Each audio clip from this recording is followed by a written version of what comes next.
WCEGtalkradio.com. Go on your live stream tab and watch us live on your smart TV on the YouTube, Twitter, Facebook, or not Twitter anymore, X, Facebook, and LinkedIn on the WCEG network. I'm Wardell Richardson, your show host right here on WCEGwood, the Hollywood of the South for the next hour. We are the worldwide community empowerment group where we speak life into the community. Subscribe free to our YouTube channel at WCEG Network. Like, follow, and connect with us on Facebook, Twitter, IG, and LinkedIn. We have many new platforms that has opened up. Download our free mobile apps on iOS, Apple iPhones, and iPads. Go to the Apple Store and search for WCEG Talk Radio. On Apple TV, search for WCEG Network TV, and on Apple Watch, search for WCEG Network. On your Android mobile phones and tablets, go to Google Play and search for WCEG Talk Radio. Last but not least, the topics and opinions are those of the show hosts and guests and not those of WCEG Network. Thank you for your continued support. Ladies and gentlemen, I am Wardell Richardson here at WCEGwood, Hollywood of the South, the host of this incredible show where we host the hottest in entertainment, but do not let that fool you. We don't just talk about entertainment. We also are into politics. And I have a special guest with us right now on the show. Before I get to her, I just want to make sure, ladies and gentlemen, through experience, especially this past couple of years, make sure you go out and vote. Don't just wait to the big elections. Go out and vote at your local polls. Make sure you know who's running. Make sure you know what they do. Make sure you know who they are. Go visit. Look at some of their videos. See what's going on, because I'm telling you, it is so imperative now today to be aware of what's going on in your surrounding communities. They're changing a lot of things right under our nose. While you're watching something on TV or looking at some entertainment where somebody's arguing, or you're looking at the Diddy situation or some other situation, letting that carry you away. They're passing laws right under your nose. So make sure you go and vote, and don't let those things fool you, okay? They're strategically put out there so that you don't pay attention to what's going on in real life, okay? Don't let those entertainment gurus and media outbursts and outlandish stuff that go on social media take you away from what's really going on. They're nothing but distractions, all right? Make sure you focus on what's going on in your neighborhood. Make sure you focus on what's going on in this world, because it is a lot of crazy things happening right now. Laws going on where they are definitely passing laws where minorities don't get a chance to do a lot of things that we used to do. And voting is coming up real soon. Make sure you get the chance to go out and vote as soon as you can. Early voting is April 29th, and that's literally this month. That's in a couple of weeks. So make sure when I talk to my guest now, I'm sure we're gonna get deep into a lot of that and what she is running for. Ladies and gentlemen, I introduce you the Honorable Valencia Stovall. Hello, good to see you again, Wardell. I guess it's been maybe 2 years when I last ran again. Yeah. Congress, so I'm back again. I really appreciate you giving me an opportunity to be on WCEGwood again and talking with your listening audience. No problem at all. And she is running for Georgia Senate District 34, which is Fayette and Clayton counties. So, ladies and gentlemen, if you're in that county, make sure you pay attention to this and pass this along to your other people. Also, check your voting status and poll locations. Make sure you're able to vote. Well, we're going to get more into that real soon. Valencia, give us a little history of who you are and how you come up to this point where you are so deep into the politics. Okay. So I am a native of Southeast Atlanta, born and raised. Attended school in Atlanta Public Schools, Fulton High, then I transferred to Roosevelt. that turned into Southside High School. So I graduated from Southside Comprehensive High School, and then Okay. went to Fort Valley State College. I pledged Delta Sigma Theta during my sophomore year there, and then I transferred to Georgia State. So, but beyond all of that, I'm a mother of two. Have a new grandbaby. She's 7 weeks old, so I'm excited about that. And own two businesses. One is Val Promotions, which is a spinoff of a family business that my parents started almost for about 30 years. They ran a promotional printing business that me and my sisters, we grew up in running.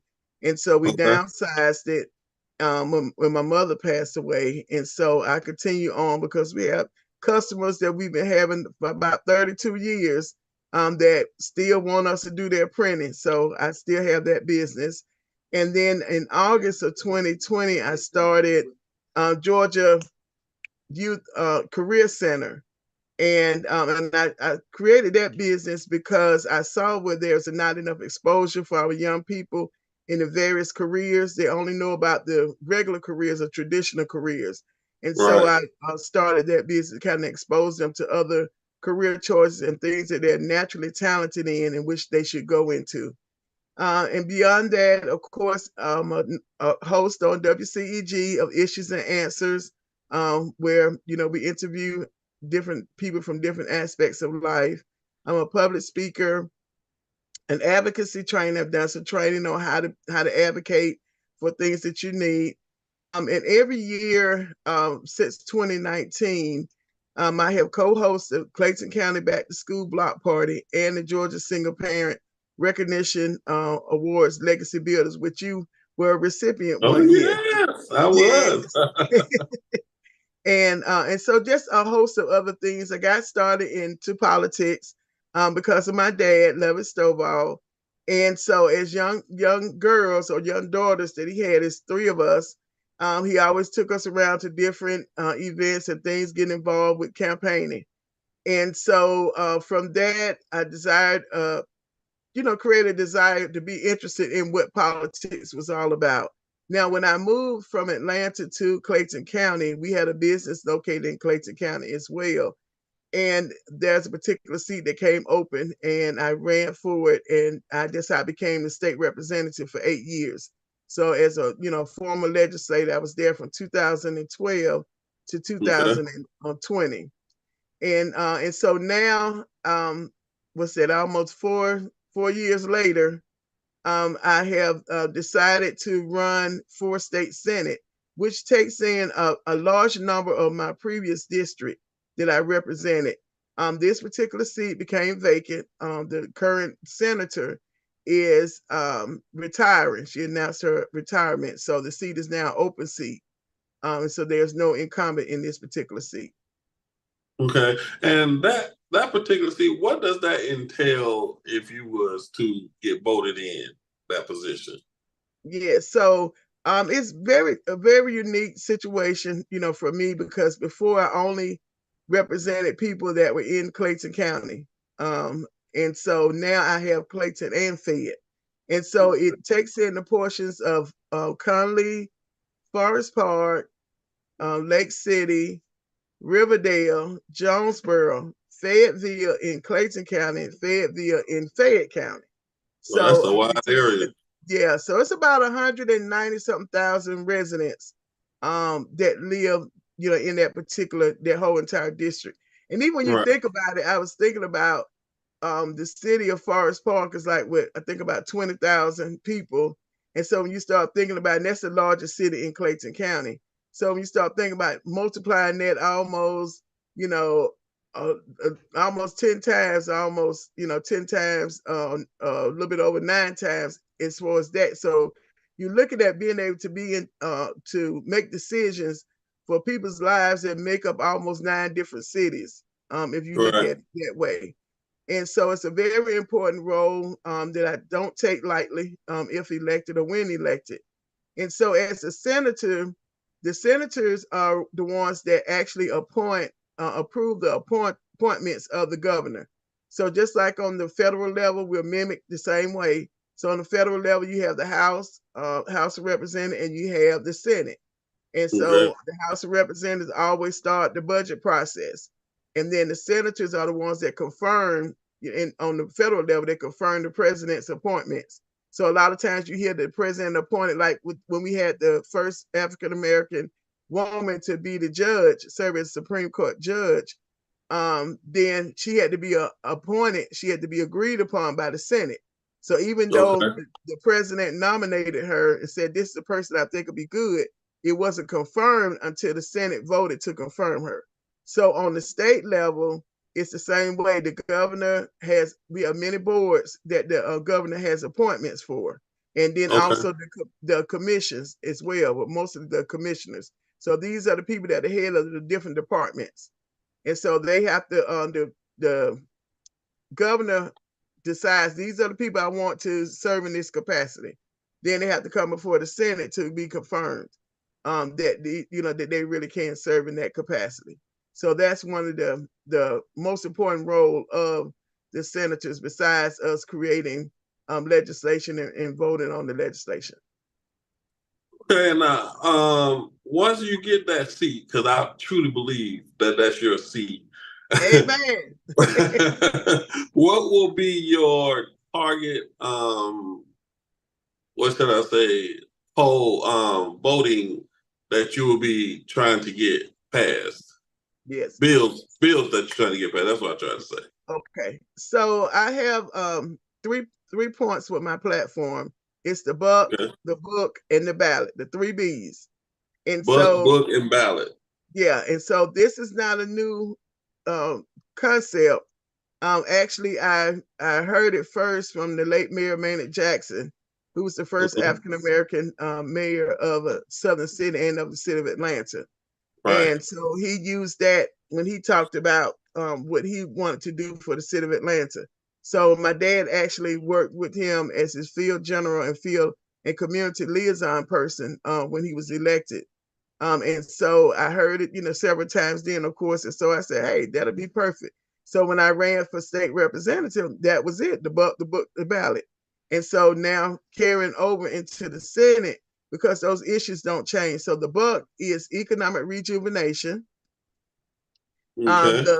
The book is reimagining education, and the ballot is government accountability. So when you think about, we'll go back to the book. So small business is one of my focus areas, because our small business make up about 60% of the employers that hire people in our community. And so we need to Okay. make sure that our small business are sustainable and they have the support that they need. Many businesses end up closing after COVID because they could not continue to sustain themselves. And so Right. one of my focus areas would be, and of course, being a small business owner myself, I want to make sure that the business have what they need. And with that, I would like to also introduce apprenticeship programs for businesses as well. And I believe Right. that every student that graduates from our high school should graduate with a skilled trade. That way Okay. they're able to be able to take care of themselves. Some other areas is, of course, quality and affordable health care. We have a healthcare crisis in this country, not just in Georgia, but in this country. Right. Fair and affordable housing is another area. We don't have enough of those housing, and also still kind of goes back to the economic segment of it, because they need to be able to earn enough money, a higher living wage, in order to be able to afford where they're going to live. But then at the same time, we also need some regulations on some of these rent increased prices in rent, because some of them are so astronomical that people cannot afford to live there, and then they end up having to move out of the area. Right. The other thing with the ballot is fair and equitable, fair justice system, robust justice system. So sometimes we have unequal sentencing because of certain crimes. Some people get more sentencing longer than others. And of course, you've seen a whole lot going on with what's going on inside our jails, and making sure that the inmates, they do have rights. For those even that were found guilty, they still have rights. They still are humans, and we need to make sure that our jails are are adequate and have enough staffing for it, and even have the resources that they need. A lot of mental health, issues are needed as well. Veteran support, supporting our senior citizens and individuals with disability. And then when you talk about voter empowerment, is educating our voters on how to choose the person you're going to vote for, and what is the role, what is their responsibility. Because what happens a lot of times, because you don't understand what they're responsible for, you can't Right. hold them accountable. And so, being able to educate our community on what does it look like when you hold your elected official accountable? What is the things that they're supposed to be doing and being accountable to you? So with that, I definitely want to be able to create an advisory committee so that they can be able to help me to come up with solutions on different issues and concerns that are prevalent in Fayette and in Clayton County. That's a lot to have on your to-do list when it comes. But what is your priority? Like, once you get into office, like, what's the one thing you finna run towards immediately that you feel like needs to have that attention right away? Well, the first thing would be the advisory council.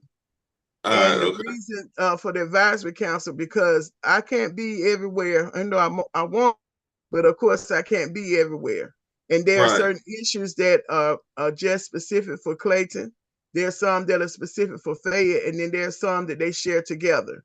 And so by having that advisory council will help me to decide what I need to kick off with first when it comes to whether it's small business development apprenticeship programs, or whether right, when it comes to our education system is, I know we need a parent and educator support system for our schools. And so, yeah, and it might be something that's done simultaneously. Everything does not require legislation. There's some legislation or bills that are already in place, and they just need to be, I say, massaged a little bit to make sure that they are doing what they were set out to do. I'll give you an example. With the March the 21st as being designated as Single Parents Day, that was my second bill that I authored and right, got signed into law. So I could have just left it at that. Just, hey, y'all, we have March the 21st as Single Parent Day. Everybody celebrated a single parent. But no, it was more important to me that, how about finding out the resources that are needed for single parents? How do we recognize single parents? How do we bring them together to talk about those shared things that they have in common and how they can be able to help each other?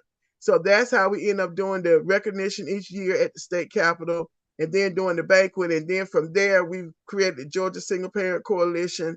And then from there, we'll now start hosting different workshops and forums and all of that to be able to help support the single parents. So when I say about, looking at the legislation that's in place, how do we make sure that when it was created, is doing what it was created to do?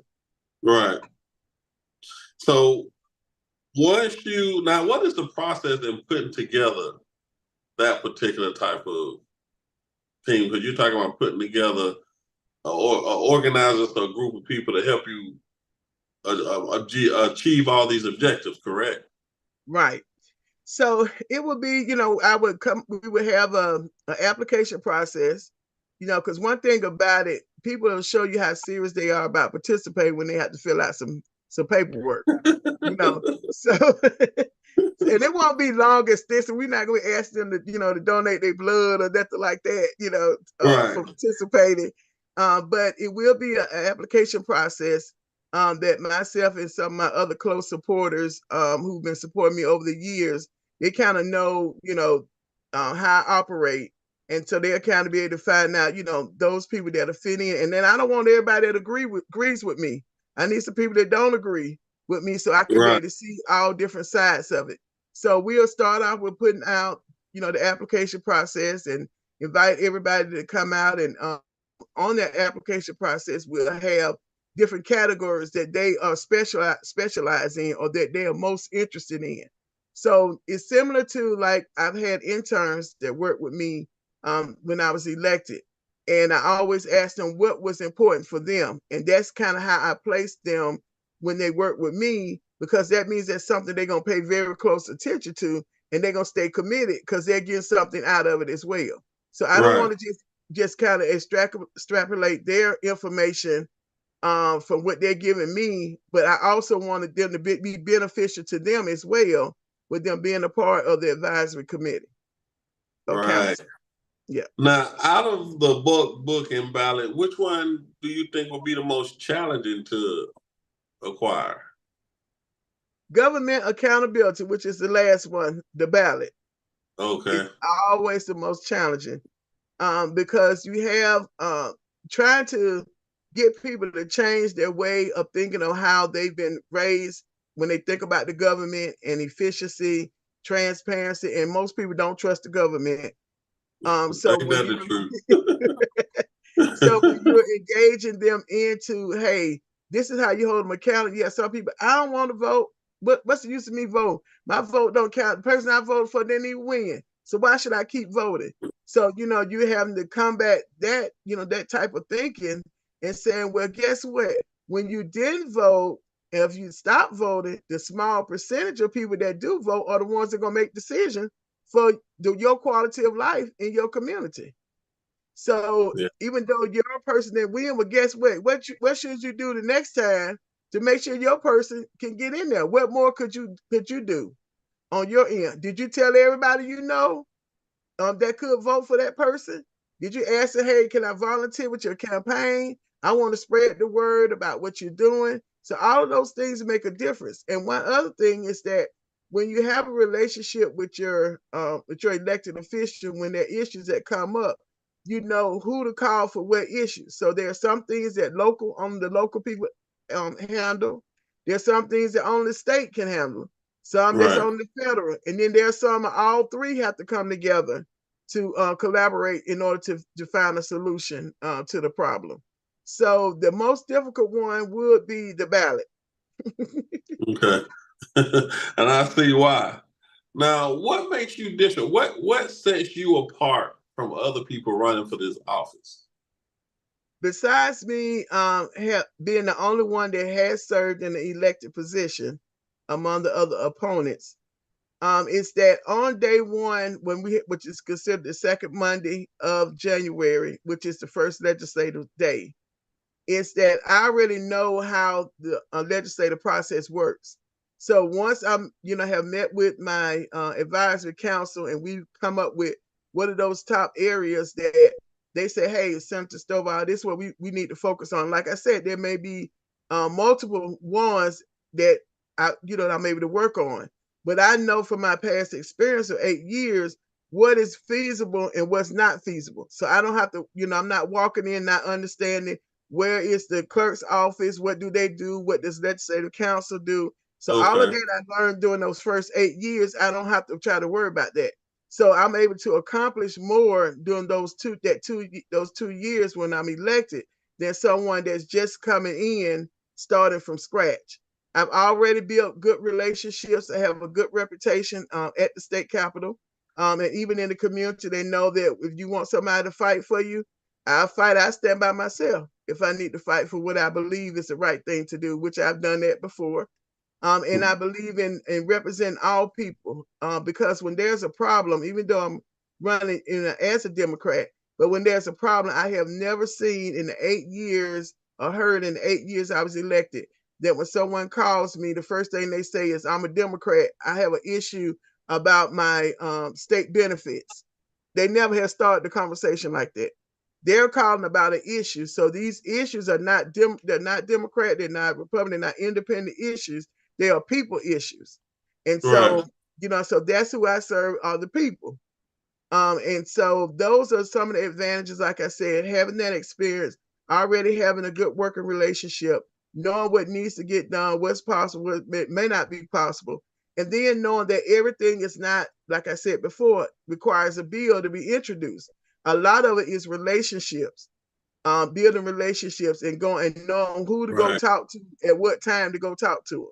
So there are certain things when you're talking to the different state departments. I know that because we vote on their budget, that they may not return a call right then, but eventually they're going to return that call, especially as it gets closer to session starting up, because they know as a legislator, I have that ability to bring it out into the open, into the public about what that department is or is not doing. But in the past, I've had good working relationships with different departments because I'm one of those legislators that's bold, I'm accessible, and I'm dependable, and I'm also responsive. When someone calls and asks a question, I don't mind. I take the time to make sure that they get the answer. And if I don't know it, I'm gonna call them, tell them I don't have that answer, but let me direct you to somebody who I think would, or let me make sure that you all are connected.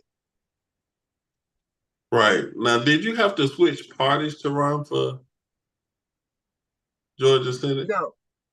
No. So when I was elected, the 8 years I was a Democrat.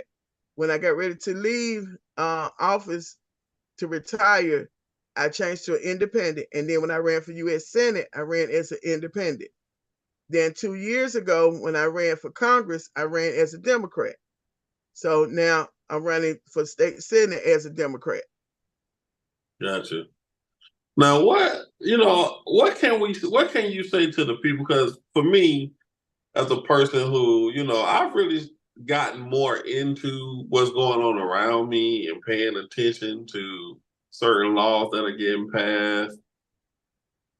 But a lot of people are just frustrated with the government.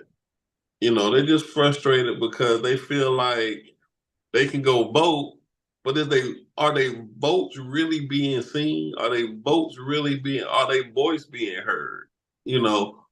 What can you say to people who are watching right now? The important, like why it's so important to go vote, and something uplifting to make them just say, listen, this is why. If you don't do this, this is what could happen. You see what I'm saying? Yes. Well, I'm frustrated with the government too. So and even when I was elected, I was frustrated. So, one thing about it, I'm just like the ordinary person. I've had issues and continue to have issues. So just because I'm in the political arena does not, exempt me from problems, because I have problems as well. And that's the other thing, is that I can feel what people are going through, because I probably have gone through it. I know somebody personally, that has gone through those situations. And when Right. you're looking at deciding on your candidate of choice or who you want to vote for you, that's who you look at. You look at, is that someone, how much of what they're saying I can agree with.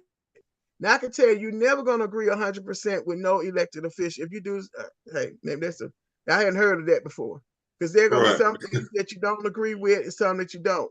But what you do when you're vetting candidates is you identify what are those things that you agree with. And is it more that you agree with that person than disagree with? And like I said, it's not going to be 100%, because if you're doing a checklist and you're looking for 100%, you're right. You're never going to vote. Right. For that person. So you find things that are, are similar, that you can say, oh, okay, I can see that viewpoint. Or you look at it, is this somebody that if I bring up an issue that they're going to be open enough to listen to it, without shutting me down or degrading me and making me feel bad or making me feel like I don't know what I'm talking about. So so you want somebody that's personable, to you, that's going to, listen to what you have to say. Even if you don't agree. I remember some years when I was elected, I had a constituent who we didn't agree with on school choice or parent choice. He was like, "No, I don't agree with." And I told him, that's fine. I said, this my stance, And so, but I listened to what he had to say. He listened to what I had to say. Now, to this day, he still, don't agree with me totally on it, but he understands why I feel the way I do and why I fight the way I do for parent choice. And he's one of my strongest supporters today. If you call him and ask him, hey, tell me about Representative Stovall, her running, would you support it? He's going to say, yeah. He said, and he's going to give a whole list, because there were other things that we agreed on that was more important to him than that one issue. And we actually were on the panel together. He was against school, the opportunity school district. I was for it, and we sat on the panel together. And afterwards, we shook hands and said, "Hey, you still stand where you stand. I stand where I stand." And so that's when you're talking about, politics and people that you want to represent you, that's the type of person you're looking for. And remember that when you are able to form a relationship with your elected officials, and this doesn't happen 100% of the time, you do have some that might not respond back like they should. But I'm just telling you from my own experience and the other colleagues that I associate myself with, they are responsive to concerns. And because over the years, people have built good working relationships, when issues come up, you're able to pick up the phone or send an email or text your elected official, say, hey, this is a problem. And they're able to understand it. They'll send you back a message or make sure that they get you the help you need. And I'm not saying they don't do that for people they don't have a relationship with, but they're just like you. You're in the movie in the production industry. You have Right. certain people that call you that you know are good. And you're like, okay, yeah, I could do this. You go a little bit extra beyond the mile for them. There are people that you Right. might not have never met. You're still gonna help them, but you're gonna do more for those who have formed that relationship. So to kind of answer your question, is look at it as not all be all end all when it comes to voting. Because if you look at every candidate is wrong, this, that, like I said, you're not gonna vote. But look on the positive side is, okay, if I vote for this person, then when I talk to them, guess what? I can say, hey, I voted for you, or I'm a voter. Even if you didn't vote for them, you can still say I'm a voter. Because the next time they make a change your vote and earn your vote. Right. And then what happens is you now become more involved in the election process. You ask them to join their newsletter. If they send out newsletter, if they have a town hall meeting, you go to the town hall meeting. And if something's not right, that's your time to be able to voice your opinion. You're able to send an email, come down to the state capitol. I had plenty of times where I invited my constituents down to the state capitol to understand the process. I had senior day. I've had men and women in radio day. So I have different days that I host down at the Capitol because I want my constituents to be involved. I Right. want you to be able to say, hey, how you voting on that bill? And if I vote on a certain bill and it's controversial, I have a town hall meeting because I want them to understand why I voted. And they could say, well, Stovall, I don't think you got that right. And I can admit, say, okay, well, this is the information I had at the time, and this is how I voted. That doesn't mean that the bill comes back up that I won't vote another way because I have that Right. opportunity, to do that. So that's what I was going to say is just don't look at it as your one vote is the end all to be all. Look at, what is it that I want out my elected official to do? And you see, does that person fit within those parameters? Like I said, you're not going to 100% agree, but find some things that you do agree with in that candidate. And if you don't, it's still okay, but stay involved in the process. Mm. I watch a lot of stuff on YouTube, and they show a lot of battles going on in Congress, with a lot of certain people. I don't want to say certain people's names and nothing like that because, I don't know what, I don't know what we can say or not say or say their names or not. But there are certain people who are very outspoken, in these meetings. And you just like standing there with your eyes wide open, like, oh my God, and because certain people are known for just going off on certain things when something's not right, when something stands out and nobody's saying nothing about it or correcting it or trying to correct it, especially when it's a race issue or anything like that, they get very aggressive about it. Now, as a Black woman trying to be in this political arena, how difficult is it for you to sit there amongst all these other political figures and have to voice your opinion? It's difficult because you're already in the minority. Not Yeah. just first with the race and then with the gender. And sometimes with the gender, then the race. Always you got Hmm. two things against you. When as an elected official. And so what I have done is, I read a lot, I research a lot. so that when I'm talking, I know exactly what I'm talking about. And if I don't know, I don't say anything. And so whenever I would speak, I didn't speak all the time, so that when I did speak, it meant something. You know, if they saw me go to what's called the well, which is that podium that all the legislators are able to go and present their bills to, or make a comment or something like that. So when I went, they knew I was going. I had to have something on my mind or something I felt very strongly about if I went to the well. And I was always well prepared. So I have to work overtime to make sure I'm prepared.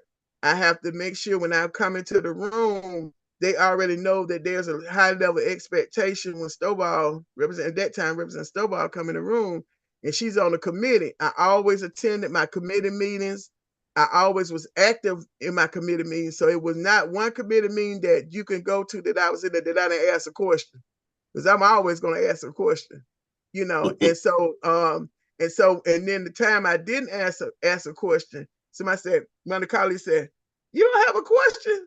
I said, "No." I said, "But you know what? Since you did ask me, did I have a question? I just thought of a question. So now I do have a question." You know. So, you know, I was very personable, but they understood that what I stood for is what I stood for. And that kind of goes back to when I was talking about the relationship that I built, you know, at the state capitol. I had what was called our seatmates, are those that sit in the same area or maybe on the same row as you. So I had 3 Republican white male Republicans on my left side, and then the ones on the right was mostly Democrats, and then at the very end was a white male Republican. So right next to me every day for 40 days, you know, that's who I always converse with. And there were times that I asked, "Why y'all voting like that?"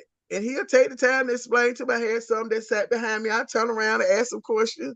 And they'll ask me, "Well, why'd you vote like that?" And so we get a chance to conversate with each other.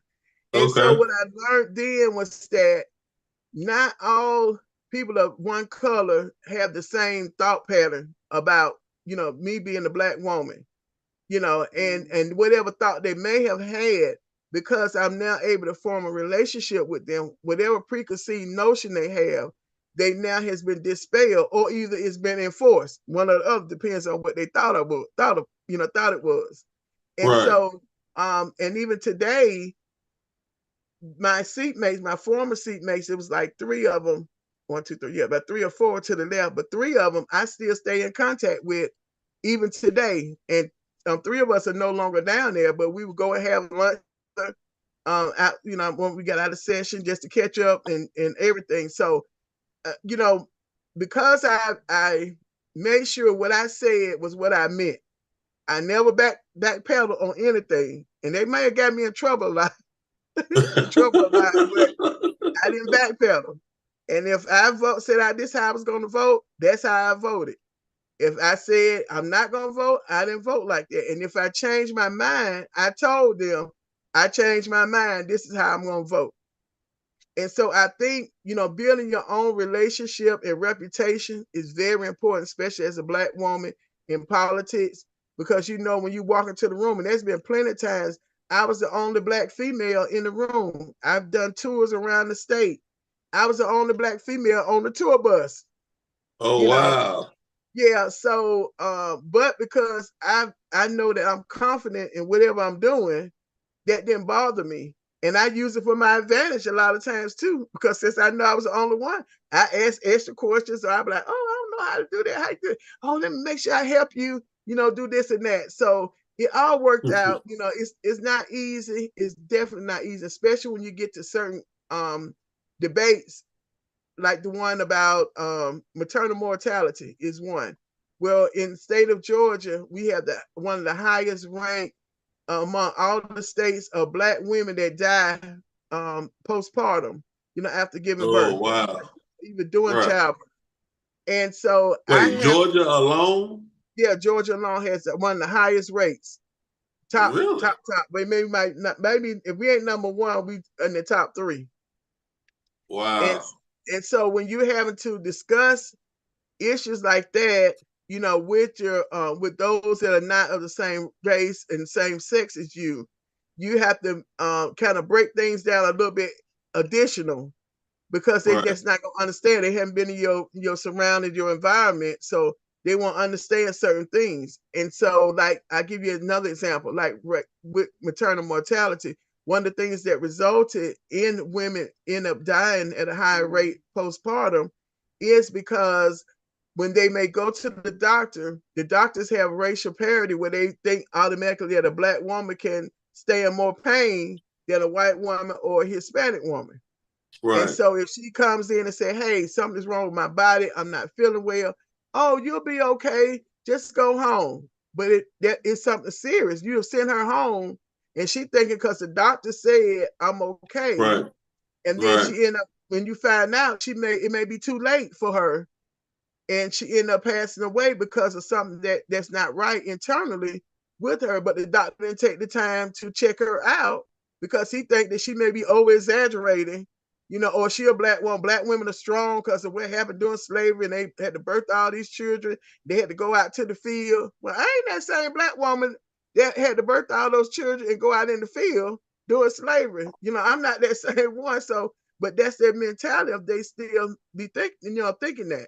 So I was fortunate because, like I said, those relationships I built over the years, that I was appointed by then Speaker Ralston as to be on the House Study Committee. And one of the requirements on that House Study Committee, they had to have two African American women that were on the House Study Committee.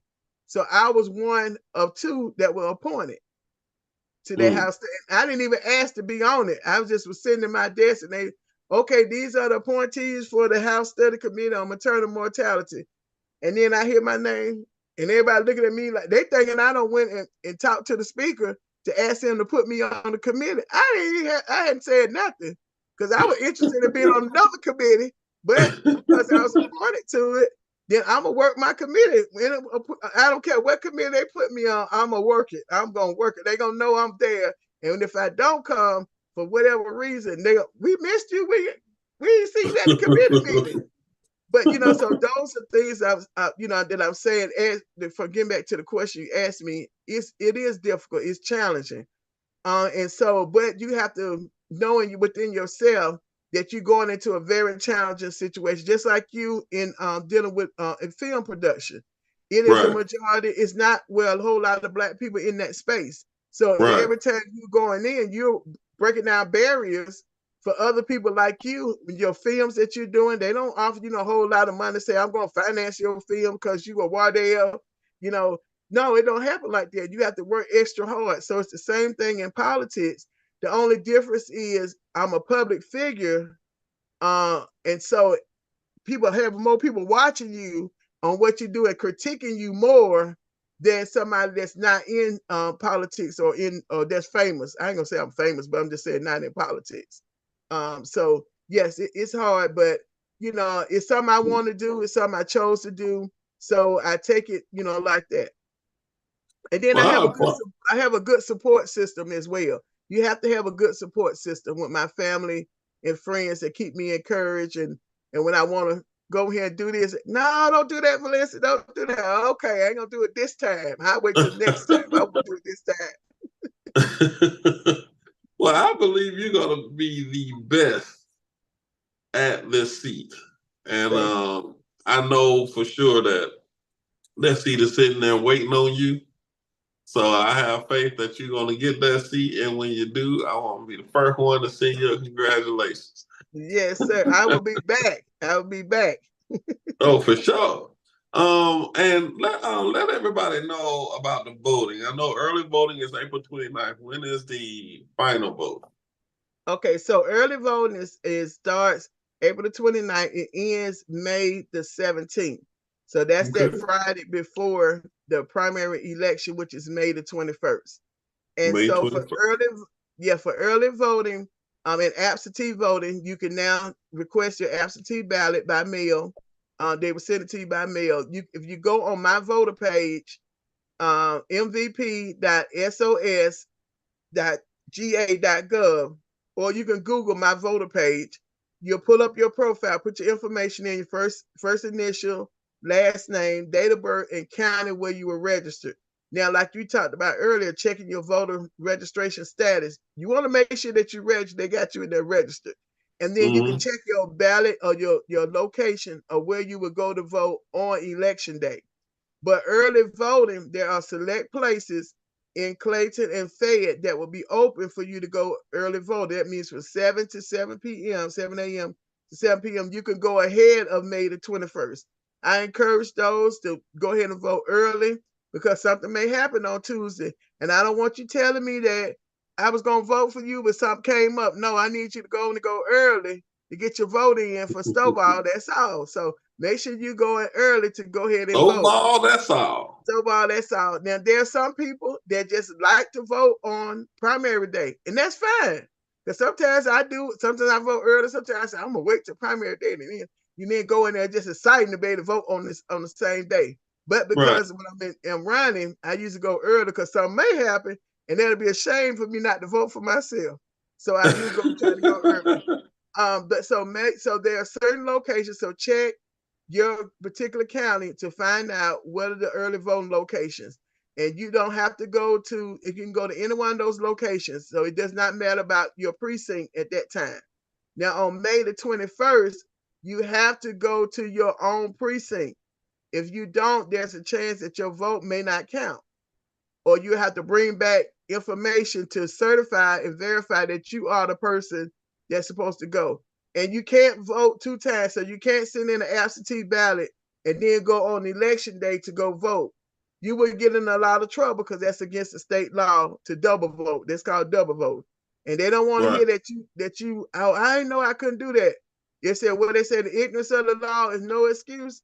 And they are serious about voters, your integrity, to making sure that everybody who's supposed to vote is able to vote. Right. So you can go to my website at gostovall.com. I'm on Facebook at Valencia Stovall GA. I'm on Instagram, the Twitter X, LinkedIn, and forgot one. Said whichever one. I got so many of them that I be on. So I think LinkedIn, Twitter, Instagram at Valencia Stovall. So definitely, you can keep up with what I'm doing at all those social media platforms. And I encourage you all to share. Whenever you see me post something, just share it. Because it's some people that that I don't know that may need to know that I'm running for office. Right. And Valencia, I thank you very much for coming on the show with us. I know you're busy getting ready for this election that you will I like be that winning. orange. I like that you had on orange. You see, people don't know. We didn't even talk, y'all. He just put it on. So that's what you call good vibes in the air. Showing orange. So, I appreciate it always, for being on and definitely always supporting whatever you're doing. And then even, knowing that once elected, reach out to me to discuss, some more opportunities in the film and production industry that we can make better, in the state of Georgia, especially for those who have not gotten to the level as what we call the big dogs that are in the in the industry. But everybody starts small in order for them to get big. We just don't want y'all to stay small. We want y'all to grow just like the others need to grow. So sometimes there are policies that are in place that may hinder or slow down or almost try to exempt you all from being able to grow to the level that you need to grow. And also when you look at the workforce that we need in that film production industry and entertainment industry, we need to look at how do we be able to offer more job and training opportunities for those who are interested in getting into that. I served on the Economic Development and Tourism Committee when I was elected as a state rep. And I got a chance to tour around the state and go into different studios, even production sets where they actually are redoing once y'all do the film and they have to go back and edit it. So I went and saw how that whole process is done. And as I always would go, I asked them, well, where do you get the workforce from? And a lot of people had to come from out of town. Why are we bringing people from out of town? We need Georgia people to be able to work on all these sets, all these studios we have, these big, large studios, the small ones, and all of that. So I definitely look forward to working with you on how to be able to increase our workforce readiness in that industry, because we want the money to stay here in Georgia. And you know what's funny is I'm currently in grant writing school. I finished grant writing school. Now I'm in a class of working on getting my 501c3. And one of my biggest goals is to teach people about the film industry. So I will have classes where I can teach people about directing, about acting, about everything from videography, being a videographer, to the different forms of different um, forms of producing, from being a co-producer to a producer to a line producer, because there's so many different aspects of film. But that's one of my goals, is to teach classes on all those different subjects. And people can be aware, and we can open up the door to a lot of people where they can, you know, be a part of these big films that are coming here. And people, we don't have to go all the way out to California and fly people here for those roles. That's exactly one of my goals. Well, we're on the same page. Hey, whatever I can do to, to help support it, to me, at the end of the day, it's the best, is best, and it's going to be better for our community, It and is. especially for those who don't have an opportunity, don't have the exposure, to that industry, because they don't know anybody. It's Right. that industry is like, you got to know somebody that know two more other people. And Yep. so Yep. sometimes we're just not in those circles. And so because we're not in those circles, we get exempted or looked over, but we can have a lot of great talent that, to be able to offer. So many of our young people out, and I know we almost closing out, but so many of our young people I ran into when I go visit middle schools and high schools, speaking to them, they're so talented. Oh my goodness. Some of them, the drawings I've seen, their poetry, all of that, but it's stuck within those walls of that school because they don't have no other outlet or nowhere else to get out their talent and to be able to, to showcase it. Right. And that is so important, that we open those doors so people can be aware of what's out there and be able to showcase their talents and different things. Especially what a lot of people don't understand is when we open like film festivals and different film studios, all those things bring profit to those counties. Yes, yes. Constantly bring profit to those counties. And, it's important that we work with the Senate and the government in those counties to allow us to, be able to film in different areas, to bring that revenue to, for those, for the people in that area, and to open up more jobs. Right. And another quick thing is too, when you talked about that, is that tourism dollars, in the state of Georgia, besides agriculture, the next large moneymaker for the state is tourism. And so when you have those films, like I think in Sonora, Georgia, where it was at The Walking Dead, I think that was filmed down there. So that I had visited down there, and they was talking about how much revenue comes into that city that has helped them to develop the city. That's a small town, what they call it, yes, little it town. is. Drive in, you got that one little light, and you out the city. But now they probably got more than one light now because of the development.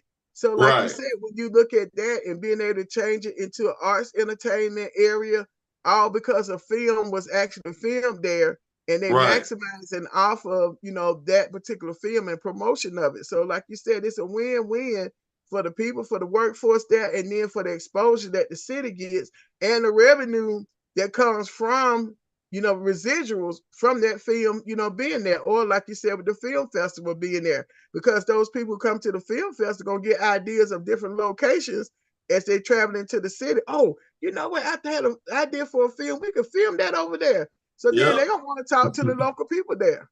Yep. Yeah, exactly right. Man, Melissa, I can talk to you all day about this stuff. So how can people contact you one more time and just refresh everybody one last time about the voting and how they can contact you? So go to my website, gostovall.com. It's GOSTOVALL.com. I am Valencia Stovall. I'm running for Georgia State Senate District 34. That's in Clayton and Fayette. So if you know anyone, or if you live in Clayton or Fayette in those areas, check your voter status to make sure that I will be your senator if you vote for me. And you go to my voter page. You can Google my voter page. Early voting starts April the 29th through May the 17th. So you have about 4 weeks of early voting if you would like to vote. Also, the major day, they said the D-Day is May the 21st on that Tuesday. So I need your support. I need your prayers first, but I need your support. If you'd like to make a donation to my campaign, because we got to get the word out, and campaigns are not free. And so it costs money to be able to print signs, to be able to get mailers out, for people to be able to go knock on doors. So they got to have gas, when they're going knocking on the door, they got to drive to the doors. So you could definitely go to my website, Stovall.com, click on donate. If you want to volunteer, something that you say, hey, I like what I heard, I want to see Valencia Stovall get elected, then you could click on the button for volunteering. So you can click on my website to get more information. I could not and did not have time to share everything right now. So, but you can go and find out who I am on my website, or you can just Google me and I'll come up. On that note, you heard it best right here from Valencia, the Honorable Valencia Stovall. Thank you so much for coming on the show. This is Wardell Richardson of WCEGwood, Hollywood of the South. I will be seeing you soon. And we are out. Talk to you later. Peace.